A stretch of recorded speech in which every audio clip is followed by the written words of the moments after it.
Ladies and gentlemen, good day and welcome to the Coforge Limited Q2 FY26 earnings conference call. Please note all participants' lines will be in the listen-only mode, and there will be an opportunity for you to ask questions after the management's opening remarks. Please note that this conference is being recorded. We have with us today from the management team Mr. Sudhir Singh, CEO, Mr. John Speight, Chief Customer Success Officer, Mr. Saurabh Goel, CFO, and Mr. Manish Hemrajani, Head of Investor Relations. I now hand over the conference to Mr. Manish Hemrajani. Thank you and over to you, sir. Thank you, Enba. Good afternoon, and thank you for joining us to discuss Coforge's results for the second quarter of FY26, which ended on September 30th, 2025. Before we begin, please note that today's discussion may include forward-looking statements, which involve risks and uncertainties. Actual results may differ materially, and Coforge assumes no obligation to update these statements. With that, I'll hand the call over to Sudhir. Thank you, Manish. Ladies, gentlemen, thank you for joining us today as we share our Q2 fiscal year 26 performance and the outlook for fiscal year 26 and beyond. Q2 has been an exceptional quarter for the firm. The firm recorded 5.9% sequential CC growth and registered an EBIT of 14% for the quarter. The business is on an even keel, and key operating metrics, number of large deals signed, free cash flow, order intake, next 12 months signed order book, DSO days, in addition to other metrics like revenue growth, EBITDA and EBIT margin progression, continue to reflect the robust health of the business. Our sustained, robust and accelerating growth story, exemplified by Q2 results, is now well into its ninth year. Our growth continues to be driven by an execution intensity that is uniquely our own. Execution, we have always believed, is the ability to not just create strategies and share plans, but to actually deliver upon them. Nowhere has the core DNA of execution and getting things done got more clearly reflected than in our ability to transform our core business with AI and to emerge as a partner, dare I say trusted partner, for our clients that has helped move them beyond simple AI pilot projects to true integrated enterprise adoption. We are fundamentally changing the delivery of our technology and BPO services by embedding AI early on, leveraging our proprietary Coforge IP. Our platforms, including Code Insight AI for enhanced software reverse engineering, Blue Swan for integrated automation and orchestration, and ForgeX for rapid transformation, are infusing generative AI and intelligent automation into the very fabric of our delivery models. To fully grasp the complexity our clients face on the tech operations front today, please recognize that AI engineering is very much like software engineering. The challenges are familiar, but the tools are new. The reliance on traditional SQL databases must now be augmented by vector databases and embeddings. Simple AI API calls are evolving into complex MCP calls to manage the contextual flow of information across models. This is a landscape characterized by technological confusion and nascent protocols. For the next 18 to 24 months, the market will be flooded with competing standards and tools. In this immature ecosystem, our clients need assistance across two different axes. One, they need assistance to help drive a deep understanding of their industry problems and processes. And two, they need assistance with driving a deep understanding of how AI works and critically how it does not work. The ability to combine deep industry knowledge with honest technical counsel is what allows us to deliver solutions that are not just theoretically innovative, but ones that actually get executed and drive genuine, profitable outcomes. I shall leave you with two examples of actual work done for clients in the AI realm, and after that, seg into our quarterly results. Example one, we are leveraging Code Insight AI, our own code intelligence platform, to harness the power of advanced LLMs and reasoning models with layered knowledge to decipher massive, undocumented legacy code bases at a leading travel industry client. This process involves more than just static analysis.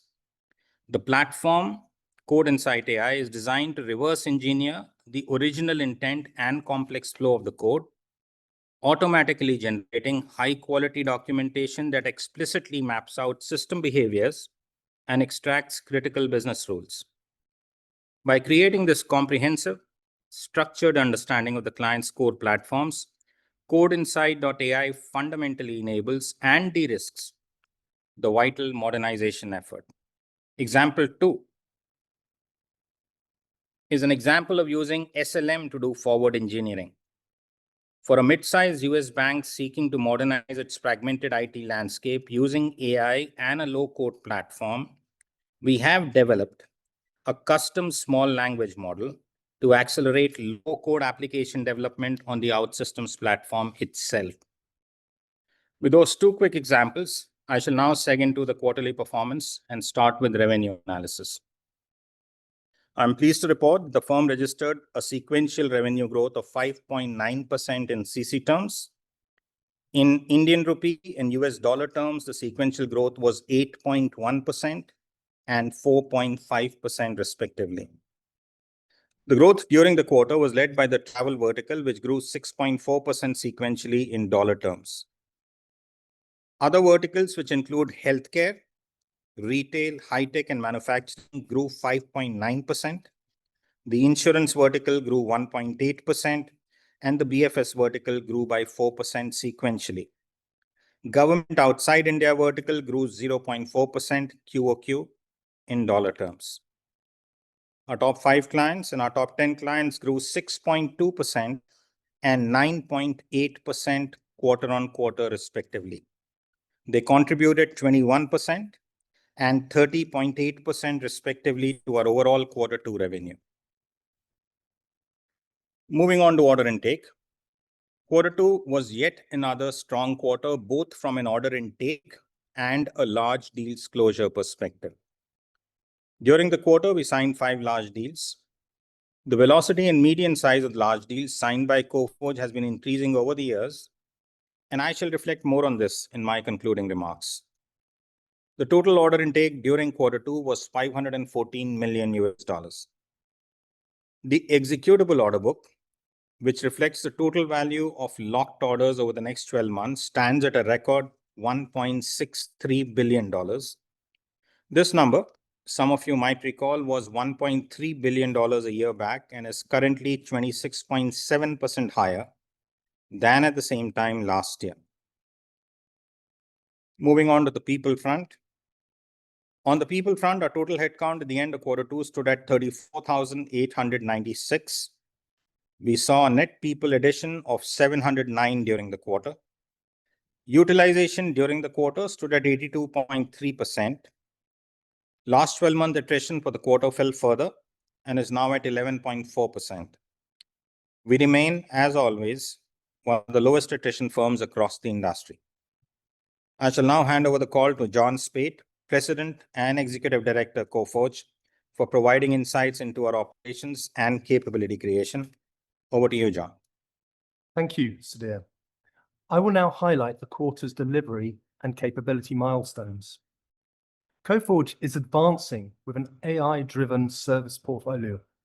Our strategy captures the surge in enterprise investment in AI infrastructure and data modernization, fueling sustained, high-quality growth. We design solutions that address clients' most complex, mission-critical challenges. AI is embedded from the outset, delivering clear, measurable returns. EvolveOps AI anchors our Mission Zero initiative. Clients experience zero-touch operations, zero disruption for enterprise systems, and zero friction for end users. Over 25 clients have completed a full year without a single P1 incident. This highly automated delivery model expands margins and increases contract value. Our proprietary Quasar AI platform now offers multi-framework agentic support, secure RAG as a service for trusted data, and smart LLM routing for optimal performance and cost efficiency. Client success stories this quarter show the impact of our approach. A major US airline and a European insurtech selected Coforge to implement strategic domain data meshes, migrating to cloud platforms like Snowflake and Databricks. These programs establish Coforge as the partner of choice for foundational AI infrastructure and recurring data engineering revenue. A leading broker-dealer fintech chose Coforge to design and build its agentic AI platform, automating complex financial advisory workflows. Another US airline selected us to build its enterprise agentic AI framework on AWS Agent Core, enabling scalable, autonomous business process execution. For one of the world's largest fintechs, we established a new quality engineering hub, leveraging our Blue Swan AI accelerators to embed intelligence throughout the testing lifecycle and accelerate time to market. AI runs through our delivery lifecycle, driving internal efficiency and strong contract execution. Our agentic production support offering for data clients now resolves L1 and L1.5 issues in nightly ETL cycles, delivering immediate cost savings and optimizing margins on managed service contracts. Our AI-driven service portfolio aligns with the future of enterprise technology spend. Strategic AI programs across engineering, cloud, data, and quality engineering are fueling durable revenue growth, stronger margins, and enhanced shareholder value. With that, I will now hand over to our CFO, Saurabh Goel. Thank you, John. If you recall, we made some changes to our disclosures last quarter, where we presented a detailed breakdown of our financial statements as part of a fact sheet. This quarter, the fact sheet has been updated to reflect reported profit and loss metrics. All adjustments to P&L have been taken off. As previously stated by Sudhir, for the second quarter, revenue reached $462.1 million. This figure represents a sequential growth of 4.5% in dollar terms, 8.1% in INR terms, and 5.9% in CC terms. The hedge loss reported for the quarter amounted to INR 307 million rupees as compared to INR 158 million rupees in the previous quarter, reflecting adverse impact of 78 BPS in the reported EBIT. ESOP cost for the quarter further reduced to 1.4% to revenue for the quarter, reflecting 20 BPS upside on EBIT. The EBIT margin for quarter 2 was 14%, an increase of 251 BPS quarter on quarter and 240 BPS year on year. In the first quarter, a one-time bonus provision for employees amounting to $5.5 million and $500,000 for acquisition-related expenses was recorded. PBT sequentially went up 410 BPS, which was on account of foreign exchange gains in the current quarter and an exceptional legal expense of $3 million in the first quarter related to cybersecurity breach with the client. The PAT for quarter 2 stood at 9.4% of revenue, an improvement of 82 BPS compared to previous quarter and 275 BPS year on year. Earnings per share for the quarter was 11.2 rupees per share. For the first half of FY26, EPS was at 20.7 per share, reflecting an increase of 101% over previous year's first half. Capital expenditure for the quarter stood at $4 million. Free cash flow increased to $37 million, reflecting FCF to PAT ratio of 86%. In addition, the company was able to reduce its credit line, which led to a reduction of interest expenses. Billed DSO stood at 63 days, unbilled at 26, and contract assets at 15, reflecting a total working capital cycle of 104 days. With that, I hand over to the call back to Sudhir. Thank you, Saurabh. And I shall sum this up as follows. The 5.9% sequential CC growth in quarter 2, a next 12 months signed order book, which is 26.7% higher year on year, a sales execution engine that had signed 14 large deals last year and has already closed 10 large deals in the first half of this year, a potential pathway to 14% EBIT in fiscal year 26, one of the lowest employee attrition rates across the industry, are all, ladies, gentlemen, pointers to what we believe will be an exceptional fiscal 26. We remain committed, strongly committed, to turning in the 9th consecutive year of robust growth, despite the uncertain macros swirling around our industry. Our growth philosophy, as always, continues to focus on driving very robust organic growth. We overlay that organic growth with a near perfect record of executing turnarounds of all assets that we have acquired over the last 9 years. Moving forward, we shall continue to focus on robust organic growth and continue acquisitions as well. With that, ladies, gentlemen, I conclude my prepared remarks, and I look forward to hearing your comments, and all three of us look forward to addressing your questions. Thank you. Thank you very much, sir.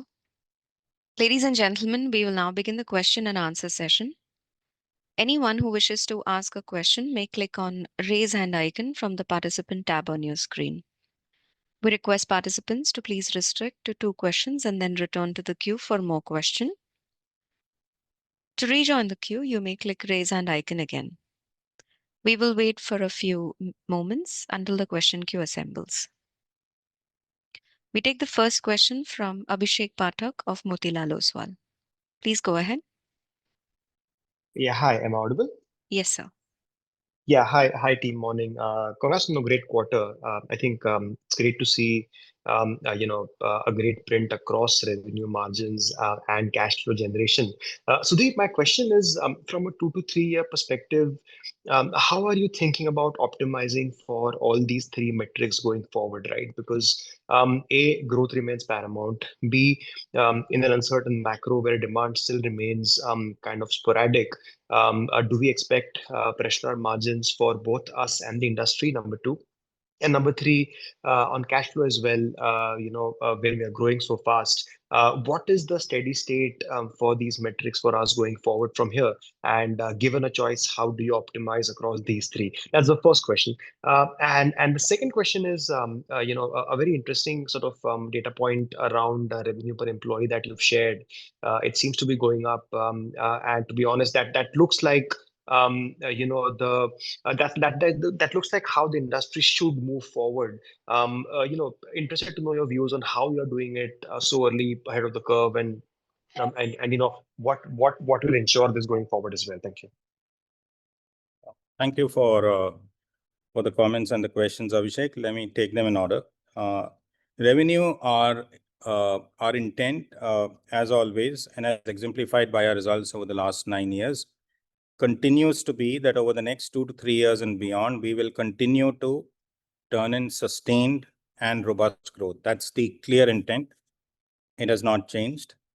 On margins, if we do hit the 14% reported EBIT margin plan for the year, we will, at a minimum, irrespective of the changes in the macros, commit ourselves to delivering on that as the minimum threshold going forward in the years to come. As far as free cash flow is concerned, and as Saurabh had noted in his commentary, there were comments that we received on that last quarter. We believe on a sustained basis, you should expect free cash flow to pat at around 70 to 80% going forward. We are very strongly focused on the free cash flow metric as well. As far as the second question around revenue per employee is concerned, you're right. Revenue per employee, we called out the revenue per employee for our tech services business. It is nudging $70,000 per employee. It's a metric that we have consciously called out to illustrate the impact of the AI-led platforms that John has been talking about over the last 6 quarters and the value that they create for our clients and in turn for us. We've always talked about how high quality growth, and the best exemplar of that high quality growth, we believe, is the RPE metric that you see. Thank you. Thank you, team, and all the best. Your next question is from Vibhor Singhal of Nuvama Equities. Please go ahead. Yeah, hi. Thanks for taking my question and congrats team on a rock solid performance once again. Sudhir, one question for you and another one for Saurabh, which I'll take later on. So Sudhir, on the overall demand front, we've seen multiple macro headwinds play out in this quarter, from the hike in H-1B visa fees to a very uncertain macro. Of course, evidently it doesn't impact our numbers and the deal wins at our level. But what is your take on how these could actually, if at all, impact the industry going forward? A related question is that in our growth trajectory, if we see, I think the first 2 quarters growth, of course, has been led by the travel vertical because of the large deal that we had closed out. Going forward, next, let's say 2 to 4 quarters, which verticals or which segments of the business do you think will take precedence in driving the growth? Thanks, Vibhor. Demand front, we talked about it over the last few quarters as well. We continue to believe that demand, especially with the advent of AI, has mutated, but the addressable demand continues to grow at a solid clip. When we look at our three core verticals, banking, insurance, and travel, and when we look at the trends that we see observed within them, we see positive trends. Banking, there are several factors that are aligning to create favorable conditions, all the way from lower interest rates to the shifts in the regulatory practices. We are seeing financial institutions embrace real-time everything in the areas of payments or global remittances or security settlements. And of course, there are the efforts in terms of moving to T+0 as well. So banking demand outlook in general appears solid from our vantage point. Insurance, as we observe it, the global insurance industry is entering an above trend growth phase. PNC insurance, every metric we're tracking is growing at about almost 4.5% per year. And the growth is increasingly coming from our vantage by more complex risks, higher claims, rate increases, insurers focusing on specialized products like cyber, etc. And even LNA, we see growth of about 5% per year, driven by higher interest rates and more interest in saving products. So that's a quick summary, Vibhor, in terms of demand outlook. We continue to believe that the demand outlook is improving on the margins. It's not a vertical takeoff, but it is improving on the margins. As far as your second question is concerned, and then I'm sure you have a question for Saurabh. As far as the verticals are concerned, we expect travel to continue to clip along at a solid pace. We believe insurance, in light of the commentary that I just shared, and banking will both do well. The two newer verticals that we've alluded to over the last 2 years are doing very well for us. One is healthcare, where we think that by the end of this year, we will have a book of business of almost $100 million. We may not touch that number, but we'll be within nudging distance. And the second is public sector outside India, which is a book of business that has already crossed $150 million. And we think that in the coming quarters, we should start nudging the $200 million run rate on that vertical as well. Those were the answers that I had for you, Vibhor. Great, great. Thank you so much for those answers, Sudhir. Very clear visibility of growth trajectory that you provided. Saurabh, if I can just trouble you for a couple of questions. So in this quarter, if I understand correctly, we've actually moved all the items like discounting income of long-term contracts and mortgage income and all that from our EBITDA calculations to other income. So now there will be no disparity between the Ind AS EBIT and the PPT reported EBIT going forward as well. Absolutely right, Vibhor. We have moved that to other income, and the detailed breakdown is available in the analyst fact sheet in the other income section, wherein you will see that the discounting income and the mortgage income and all of that are being reflected there. And Q1 has been recasted to reflect that number. And going forward, we'll focus on reported EBIT. That's the number we will hold. And FCF to PAT is what we will hold. And revenue anyways we've been holding. Got it, got it. And this reported EBIT margin is what we are targeting, that will touch 14% in FY26. Yes. Got it. Got it. Really helpful. I think this clarifies a lot of concerns which people had regarding the mismatch in the EBITDA numbers. Really good. Great to hear that. Secondly, sort of just couple of two bookkeeping questions. What is the basically timeline and the update on the Signity acquisition? When do you think this process can be completed? And secondly, just as Sudhir just mentioned that we now have a very large order book in the healthcare segment as well. We have this vertical which we report as others, which consists of healthcare, retail, manufacturing, and all. Do you think there would be a time, maybe in the next few quarters, when we'll start separating them out and basically let's give out the matrices of those individual verticals separately once they attain those size, that critical size? Sure, Vibhor.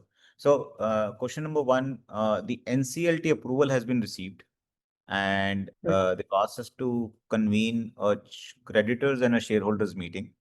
The date is yet to come out, but as soon as the date is out, within 35 to 40 days, it's a time-bound thing. It's not that it goes on forever. The meeting has to be convened. After that, it will go back to NCLT for the second motion filing, and then the merger will be completed. We expect that to be getting completed by either December, Jan timeframe. And whenever the merger is completed, the minority interest, as I mentioned earlier, will be taken off effective 1st of April 2025 because the effective date of the merger is 1st April 2025. So So it will be suppose retrospectively. Got it. Got absolutely, absolutely right. So that is one. Second, on the healthcare or others component, which is become larger, you would recall we used to have a public sector government outside India used to be the segment which used to be part of others, which we have taken out. it. So we at least wait for the business to get at least a critical mass of $100 million at least. Once that is Got it. done, we then start reporting that. So hopefully we should see a vertical being carved out in next financial year, quarter one of FY27. Got it. Got it. Got it. Great. Great, Saurabh. Thank you so much. Thanks, Saurabh and Sudhir, for taking my questions and wish you all the best. Sure. Thank you. Our next question is from Ankur Rudra of JP Morgan. Please go ahead.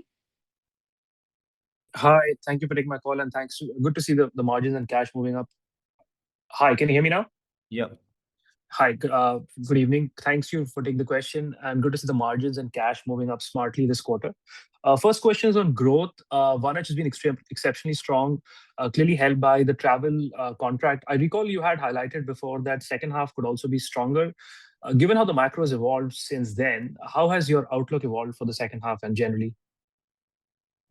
Both John and I will chip in on this. What we discussed last quarter was that second half will be a growth half for us over H1 because our H1 numbers have been extremely strong. We continue to maintain that the full fiscal will be a robust growth fiscal for us. And H2 will also be a robust growth half for us. John, do you want to add to that? Yeah, I mean, one thing is to note is traditionally our H2, certainly Q4 is our strongest quarter, one of our strongest quarters. I'd also say looking at the growth in our pipeline and opportunities really bodes well. Appreciate it. I think I noticed that the hiring was positive in contrast of other people not hiring at all, but still was a bit light or 2%. But I'm sure that's not much for us to read from an outlook perspective. No, that's right. Because I think the hiring is we continue to focus on not only just the addition of people, but focus on utilization as well. And that is why you will see that the SG&A cost had got reduced because we've kind of moved people who were part of unbilled organization from a delivery perspective or overheads. They've been moved to billing. And that is why you saw that the SG&A has gone down or the G&A part of the overheads have gone down. And hence the gross margin has gone up. Yeah, and plus we're moving into a seasonally weak quarter, which has a lot of holidays and furloughs coming in, hence the hiring observation. Appreciate it. On the margin side, you've delivered 14% margins, I think ahead of what most of us expected. Now, several of your larger peers are actually battling margin issues, and we hear of pricing pressures thanks to AI-related productivity pass-through. In that background, does it make sense for you to expand margins further from here or reinvest back in either into the business or to keep your margins and your price points more competitive? Ankur, once we hit 14% EBIT, if we manage to hit it this year, we will plan to, at a minimum, clip along at 14% EBIT. But our primary aim will be to make sure that we prioritize growth over any further EBIT improvement. So at the moment, the idea is to get to 14%, keep 14% for the year. But Yeah. beyond that, you don't intend to, at the moment, expand margins meaningfully. I mean, if it expands, it expands. But the first imperative will be to prioritize growth and to keep investing in the business and be a very high growth firm. 14% will be the minimum that we will plan to deliver. We will not commit to more than that at this point in time. Yeah, Ankur, actually 14% gives us comfort that we're running a business wherein you have enough scope for investments so that the growth keeps coming in. So I think that numbers once achieved for a year, we'll just hold that number. Focus will be to reinvest anything that is over and above that for growth, because as Sudhir mentioned, that will be the prime imperative. Appreciate the color. Thank you so much. Best of luck. Thanks, Ankur. Thank you. Our next question is from Dipesh Mehta of MK Global. Please go ahead. Yeah, thanks for the opportunity. A couple of questions. First, about the 5 large deal, if you can provide some contour on those deals. And particularly, if you can touch upon how those deals are changing in terms of size, shape, and complexity, how Coforge is evolving, if you can provide some colors around it. Maybe for H1 also helps. Second question is about the DSO. If I look, DSO is steadily inching up. I'm including contract asset. It is almost 8 days up. How one should look this overall working capital cycle evolving for Coforge? You think now we should stabilize or there would be further kind of uptick possible? Last question is about the healthcare. You say others is doing well and you attributed part of it to healthcare. If you can provide some sense about our focus area and what is working well for us in healthcare and what kind of investment you plan to ensure this growth momentum sustaining in that area. Thank you. And one small question, if I can add, any expectation about furloughs? Thank you. Sure. So 4 questions in all. I shall take the large deals questions. Saurabh shall address DSO. John and I will look at healthcare together. And John has just closed a highly complex healthcare program in this week itself. And we'll finally, furlough is an easy yes, easy question. So we'll just take that in advance. We do expect furloughs as we see them every year. And we expect them to be at the same scale as we've seen over the past few years, which has been significant. With that, the 5 large deals, 3 of the large deals came, Dipesh, from North America. Out of those 3 large deals, 2 came in interestingly from the insurance vertical in North America, and 1 came in from an airline, a new airline for us. That was an NN deal.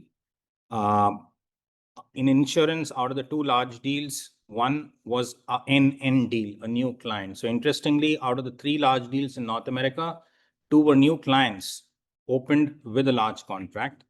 The other 2 deals came in from the Asia Pacific region. Each of these deals, what we found very interesting is the one of the 3 deals in North America was around legacy modernization of the mainframe. The new airline where we started a new relationship with a large deal, this was fundamentally focused around digital transformation across all data services and IT services. And the 3rd deal from North America in insurance centered around optimizing operations by implementing AI-infused modern AMS and QE using our own platforms. That's a quick flavor around the 5 large deals. Saurabh, would you like to address the DSO question? Yeah, thank you, Sudhir. So, see, the reason for increase in DSO is one, the year-on-year growth is 31%. Last 2 quarters have been 8% and almost 8% in rupee terms. Now, when we arrive at DSO, we are looking at last 12 months revenue, which is inflating the DSO numbers because the currency has moved up significantly. That's one. Second is the focus is to make sure that FCF to PAT is being maintained, because once that is within control, rest everything gets under control. So the focus will be to maintain FCF to PAT of 80 odd percent, 75 to 80 odd percent. And once we maintain that for a year-on-year basis, that will take care of any concern that we'll have on the DSO. This DSO is more of a metric which is getting impacted because of currency and a 30% growth that we have year on year. If you calculate DSO basis current quarter run rate, the numbers will fall significantly. Healthcare, John. Thank you, Sudhir. So there's a few areas on healthcare that is driving our growth.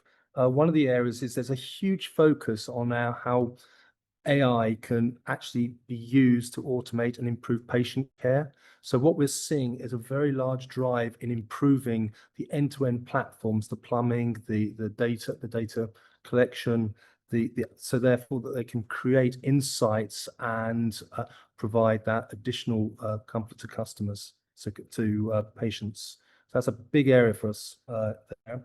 The other areas we're seeing a lot of focus on the payer and the life science space. Again, it's how AI and data can be used to drive insights and semantics around patient care, drug processing, and so on. Dipesh, those were the answers to your 4 questions. Thank you for the questions. Thank you. Thank you. We take a next question from Kawaljeet Saluja of Kotak Securities. Please go ahead. Hey, hi. Thanks a lot, and congratulations on a good all-round performance, team. My questions are all data related, so it's all for Saurabh. Saurabh, the first question that I have is I'm trying to reconcile the big gap between constant currency revenue growth and dollar revenue growth this quarter. Your constant currency is 6%, dollar is 4.5%. That's like a chunky 150 basis points gap between the two numbers, which seems a little bit at odds with what I've seen for the rest of the players in the industry. Just trying to understand the mechanics and the calculations behind it here. So 2 parts to it, Kawaljeet. One, hedge losses in the top line. There is almost the hedge losses in the top line have doubled, which is all reported in INR. So from 15 crores last quarter, we're sitting at 30 crores this quarter. So that is one line item which impacts our reported revenue number in either currency. I mean, the tailwind would have been otherwise much higher in terms of rupee terms if the hedge losses were not there in the top line. So that is that would be 50 basis points presumably. Yeah. That is one. Second is the exposure to pound and euro is very significant in our case. And over there was a headwind rather than a tailwind, because of which between dollar and pound, there was a significant tailwind, because of which the dollar revenue went down. And the third thing is because of the India business growing this quarter. So these are 3 reasons because of which the dollar number is lower as compared to and then rupee number is higher. Okay.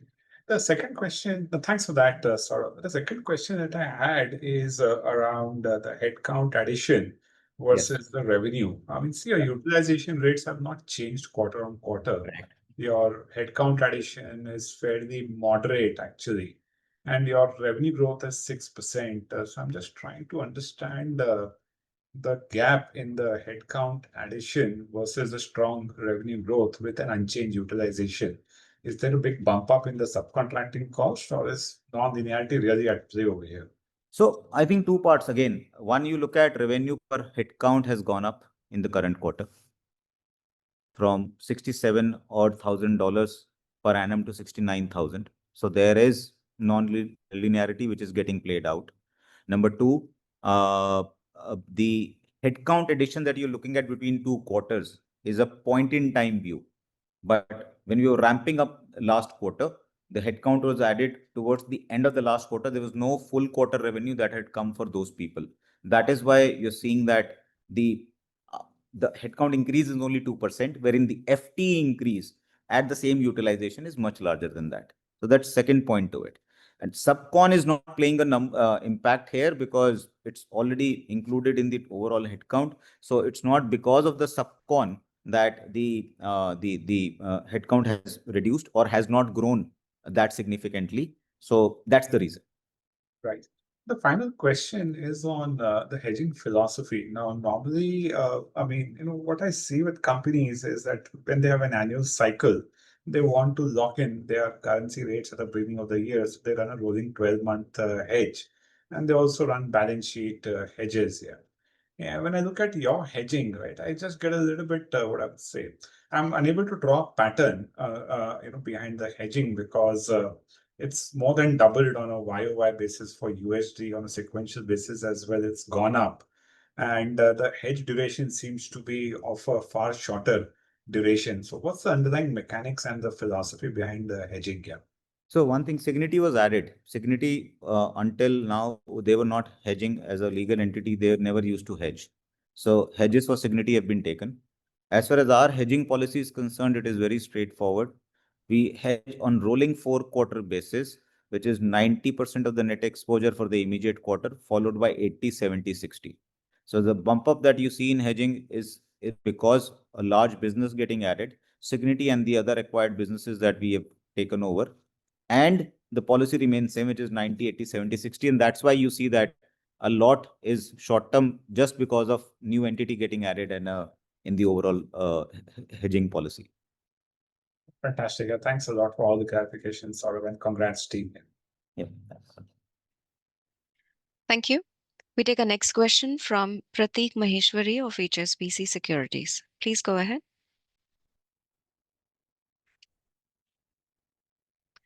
Mr. Prateek Maheshwari, could you please unmute your microphone and ask your question?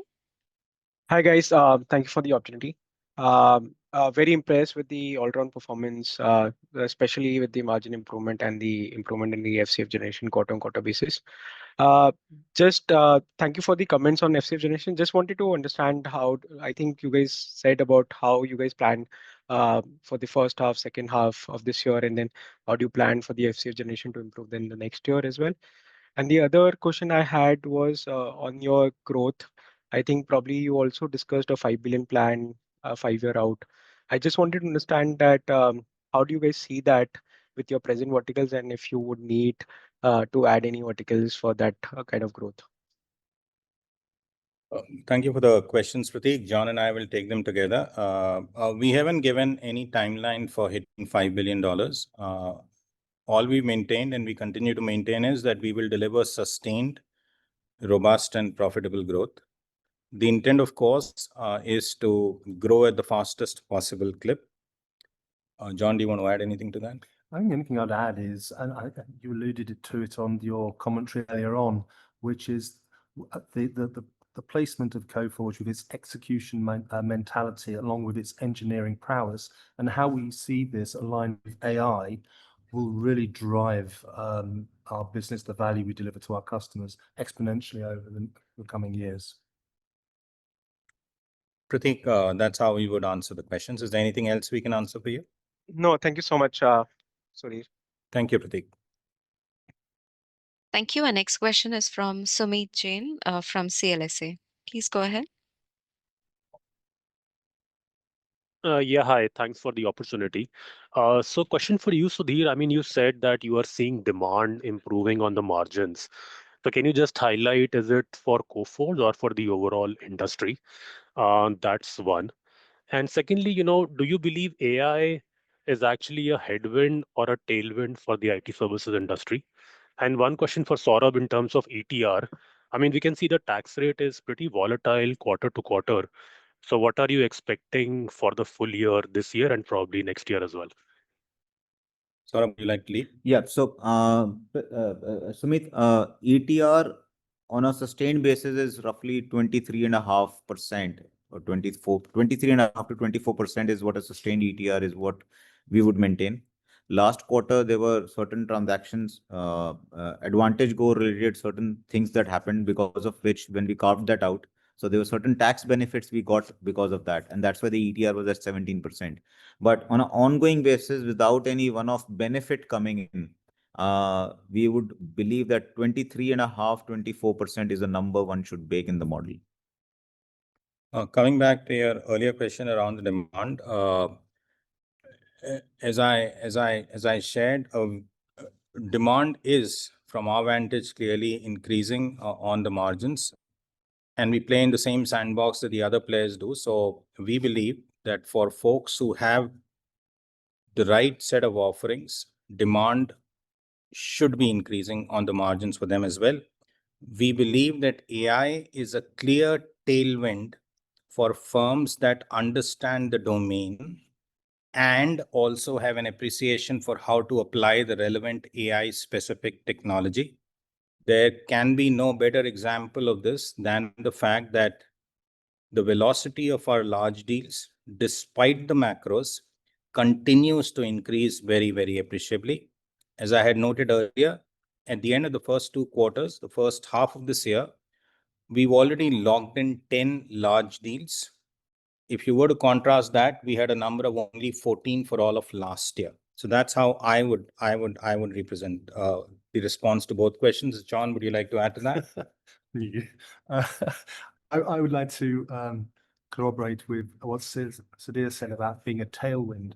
I, th- I think people have underestimated the complexity of implementing AI across the enterprise. Yes, you can do a POC here and there, but to actually get real value out of it needs deep engineering prowess across the whole infrastructure, from cloud data, and then obviously the tooling of actually using that data into your LLMs, your SLMs, and so on, to actually derive insights and value. So for us, I think it's a great situation to be in. So those were the answers. Do you have anything else for us? Yeah, just one more extension of this. I mean, like you have already reported a very strong revenue per employee metric improvement at around $70,000 per annum in this quarter. And I'm sure, I mean, there are different kind of projects where the AI penetration is slightly higher in certain projects while lower in other. So do you see this revenue per employee moving at a significant pace over the next 2, 3 years, which is an important metric to track to judge the advancement of an IT services company on the AI front? Early days in our view, Sumi. Early days, but we think given the success of the Code Insight platform around legacy modernization, reverse engineering that we've built, and the demand that's coming our way, given the clear draw for the Evolve Ops platform in the cloud and the infra management space that we've been looking at, and given the very clear success of the Blue Swan QE AI platform, that was something that we acquired with the Signity acquisition, we think RPE should continue trending upwards. But as I said at the outset, still early days. I think the jury is out in it. We'll have possibly something more definite for you over the next 2 or 3 quarters. No, got it. And maybe one last question, if I can squeeze in. I mean, if I see the Signity numbers, which were reported separately this quarter, even they had a good sequential growth.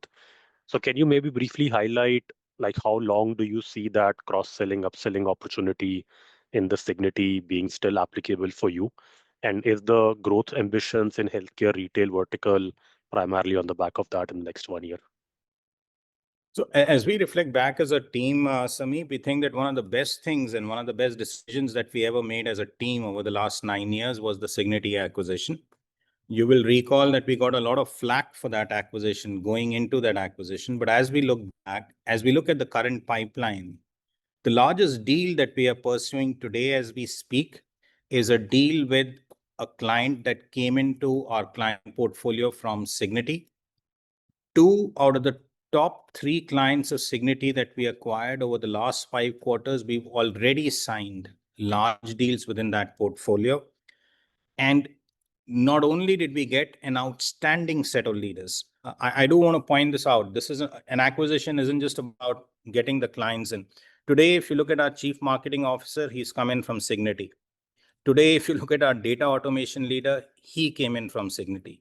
Today, if you look at the QE practice head of the firm, he came in from Signity. It's been a fantastic integration, acquisition from our vantage, and that business, along with the cross-sell that you alluded to, is likely to keep on getting strong. No, got it. That's very helpful, and all the best, team. Thank you. Thank you. Our next question is from Sandeep Shah of Equirus Securities. Please go ahead. Yeah, thanks. Yeah, thanks for the opportunity and congratulations on a strong execution this quarter on many fronts. Just wanted to understand a few things about margin. So, when you plan to give a wage hike, or this time it may not be there because we have distributed some bonuses in the first quarter? We've already announced a wage hike effective 1st of October, Sandeep, for the entire organization. Okay. And how does that will impact the margin in the coming quarter? Saurabh? So, Sandeep, we're not giving quarter-on-quarter margin guidance, but historically, we have had anywhere drop of 100 to 150 basis point on the wage hike. And then there are other levers wherein ESOP costs will go down, depreciation and amortization as a percentage of revenue will go down. There will be levers to offset partially the impact of wage hike. So that is how we're looking at quarter three phasing out. Okay, okay. So most of the other questions I've answered, just some bookkeeping question. Saurabh, when I look into the disclosure of interest expense, which is Yes. beside the lease discounting, if I look at the average interest expense divided by the average debt, it comes to 25-27%. And if I apply same on interest income as percentage to the cash and bank balance, it comes less than 3%. So can you make us understand how this has been calculated while the interest expense looks very high? No, Sandeep, that's a wrong calculation. I mean, you don't look at the year end or a quarter end, period end loan amount and arrive at the interest cost basis that there is a consumption of our working capital utilization that happens through the quarter. It's a point in time view. It is not the average utilization of the working capital because it's not a long-term debt that we have in the balance sheet. It is a working capital. It goes up through the quarter. And then as we start collecting on money, the working capital limit goes down. So the that is why the interest calculation cannot be done just looking at the balance sheet because it's a point in time view. Okay, okay.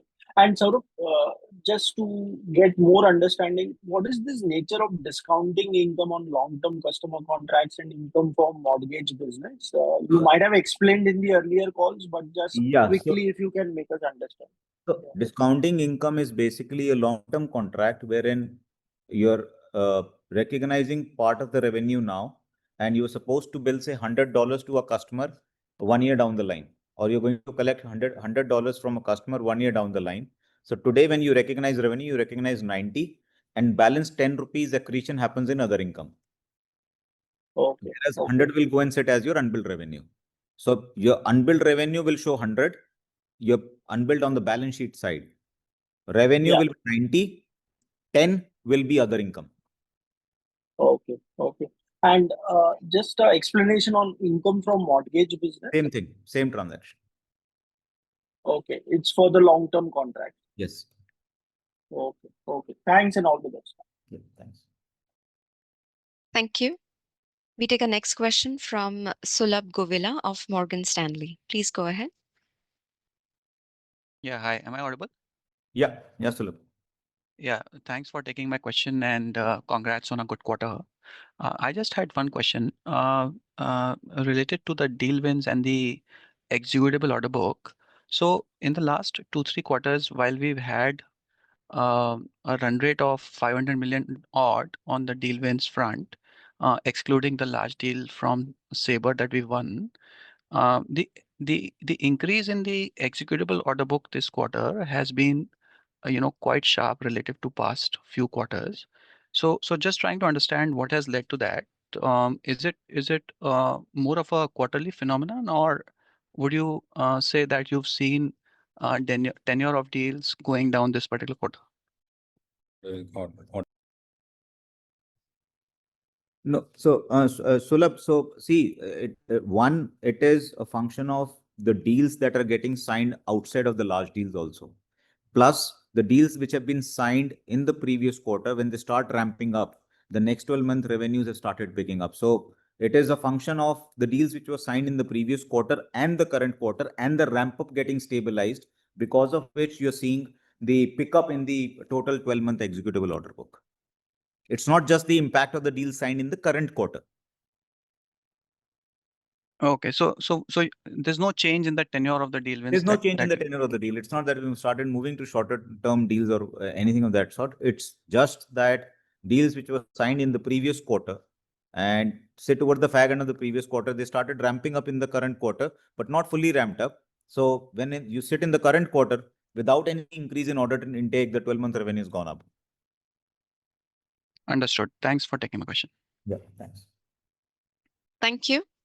We take a next question from Ashwin Mehta of Ambit Capital. Please go ahead. Yeah, thanks for the opportunity. Just one question.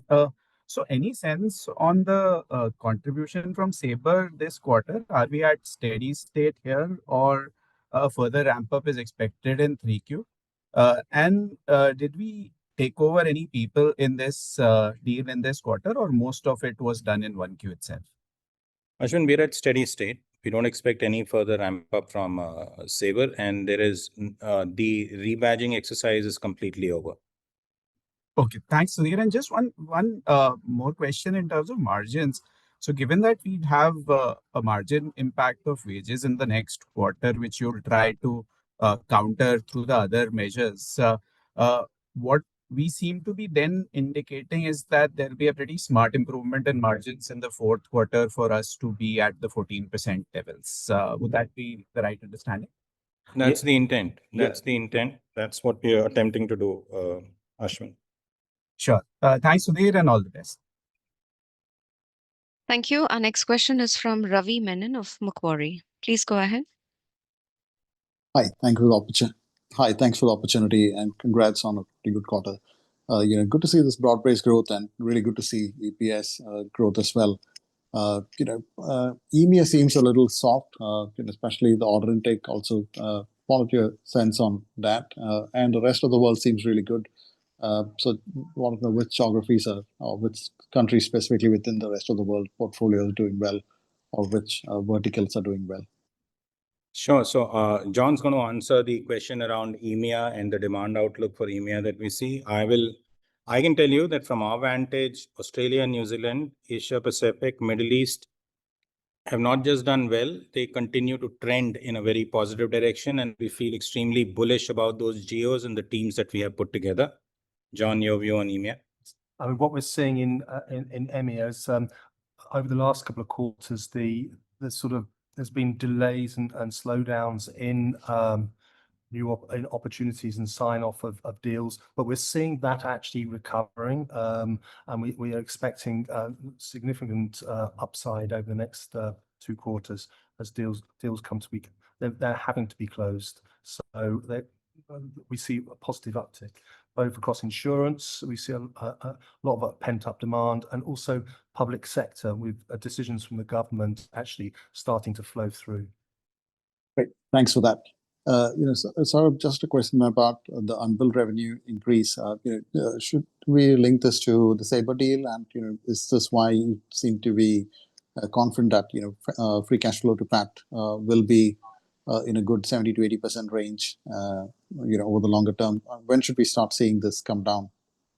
So DSO unbilled that you see right now, Ravi, is not increasing just because of Sabre. There are any development contract that you sign up and any large contract that you sign up, there is upfront effort that goes in, and there is a requisite billing milestone, which when achieved, the billing happens. So it's also a timing difference wherein when you receive approval from the customer and when you bill it. I think the way we are looking at the overall metric when it comes to cash or the balance sheet is that focus on FCF to PAT and deliver anywhere around 75 to 80 and keep having a double-digit growth. So I think that's the focus, and the investments will keep going into customers as long as we continue to grow. But if we are maintaining FCF to PAT, that keeps giving us comfort. Right, thanks. I've seen a nearly $17 million increase in the long term, unbilled revenue quarter on quarter. So I was just wondering, in absolute terms now, we are added nearly 53 million to the long-term unbilled revenue year on year. So when would that start reducing? Like, should we think about it as a deal anniversary for Sabre or something like that? No, so see, again, it is not just Sabre. There are multiple contracts. The long-term unbilled has always been there. It was there previous quarter, the quarter before that as well.